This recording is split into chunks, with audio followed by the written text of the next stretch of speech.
2024 সালের অক্টোবরে পুজো শেষ হওয়ার পরও আয়োজকেরা পারস্পরিক শর্ত লঙ্ঘন করে অস্থায়ী মণ্ডপটি সরিয়ে নিতে অস্বীকৃতি জানায়।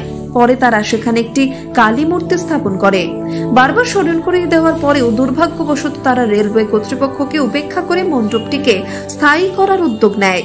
2024 সালের ডিসেম্বরে রেলওয়ে কর্তৃপক্ষ স্থানীয় সম্প্রদায়ের প্রতিনিধি মণ্ডপের আয়োজকদের সঙ্গে আলোচনা করে এবং সংশ্লিষ্ট সবাইকেই এই এলাকায় বাংলাদেশ রেলওয়ের মালিকানাধীন রেল লাইনের উভয় পাশে অবৈধভাবে নির্মিত শত শত দোকান এবং রাজনৈতিক দলের অফিস সহ সমস্ত অনুমোদিত স্থাপনা অপসারণের জন্য একটি পাবলিক বিজ্ঞপ্তি জারি করে।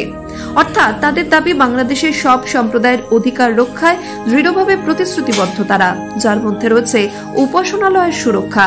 বাংলাদেশকে তার সমন্বিত ঐতিহ্য বজায় রাখতে কোনো বাধা দেয়নি তারা। যেমনটা সরকারের তরফ থেকেও বলা হয়েছিল দেশে হিন্দু ও সংখ্যালঘুরা নিরাপদ নিশ্চিন্তে রয়েছে, ঠিক একই ধরনের বিবৃতি এবার পররাষ্ট্র মন্ত্রণালয়েরও। কিন্তু এটাই কি প্রকৃত সত্য? অনেকেরই দাবি এটা সত্য নয়, কারণ 24শে জুন ঢাকায় অবস্থিত দুর্গা মন্দির ভাঙার চরম সতর্কতা দিয়েছিল কট্টরপন্থীরা। এমনই অভিযোগ সনাতনী ধর্মাবলম্বীদের।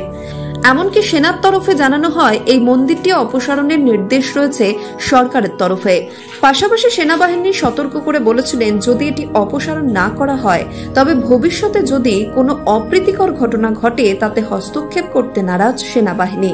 আর পুরো ঘটনাটি কট্টরপন্থীদের মদতদাতা ইউনূসের নির্দেশেই সম্পন্ন হচ্ছে বলে অভিযোগও উঠে এসেছে। কারণ বাংলাদেশে যতগুলি মসজিদ এবং মাদ্রাসা আছে সেগুলি যদি অস্থায়ীভাবেও গড়ে ওঠে সেগুলি ভাঙার দুঃসাহস দেখাবেন না প্রধান উপদেষ্টা।